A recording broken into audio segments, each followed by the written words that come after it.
A crumb would have been heard falling to the floor. What if the boy lied? Uncle nodded, bushy eyebrows scrunching together. It is as he says. He'd like Princess Beatriz to eat. Papa waved a hand. A stout maid took the boy's small loaf of bread, brown and ordinary, and placed it in my palms. Bubbles of joy danced through my stomach. I hadn't expected needing to eat anything. Dozens of stares fell upon the simple offering, and I sank my teeth into the loaf. The warm bread melted on my tongue, the best-tasting food I had ever eaten. I took another bite, chewed and swallowed the piece. What was supposed to happen? I felt no different. I continued eating until the bread was gone and brushed the crumbs from my fingers. Everyone, guards, servants, and family alike, edged closer, unblinking. The boy beamed, drawing me into his gaze. He whispered through pressed lips, "You shall come to the ruins in Valle de Los Fantasmas. I'll be waiting in the valley."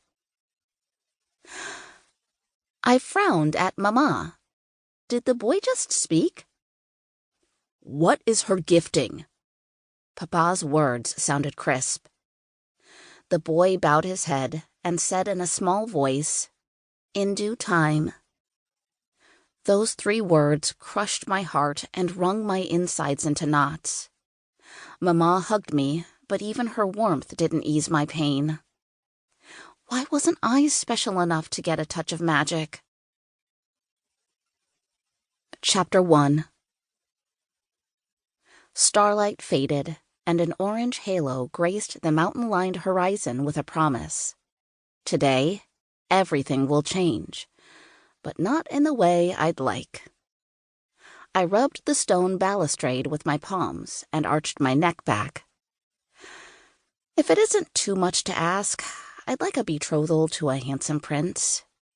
You know the one I speak of, the one I've wanted to marry ever since I found out I should marry. Would it help if I spoke his name out loud? I pitched my voice lower. Prince Lux of Pedros. Birds squawked in the tall cypress trees below my balcony. Not a single ancient text washed through my mind, even though I had grown up tutored in the old ways. I begged again. If you, the Ancient One, care, why let your wiser withhold my magical gifting from me? If he had done his duty, my life wouldn't be in shambles, and I would be betrothed.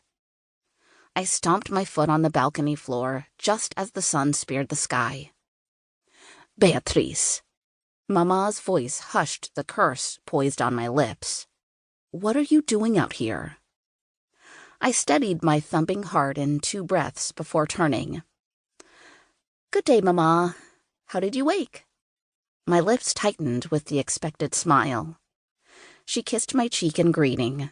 Skip the formalities. Today has not yet begun. Her regal tone, so controlled, gave no hint to her emotions.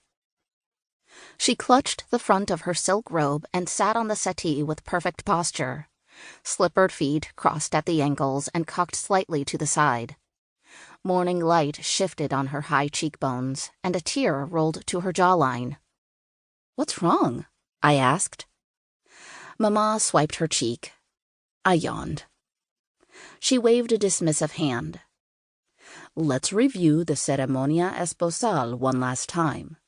It is imperative that you choose a suitor by week's end, for the sake of your papa and all of Gidel. But Mama, what could I say? I had agreed to this ridiculous ceremonia on a whim after a particularly bad nightmare and a few convincing words from Papa. I rubbed my hands along my thin chemise while crossing the arm span between us. In my dream last night, the wiser sent the boy again. He invited me into Valle de los Fantasmas to retrieve my gifting.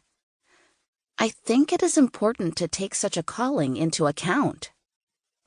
Put going to that valley out of your mind. Mama pursed her lips.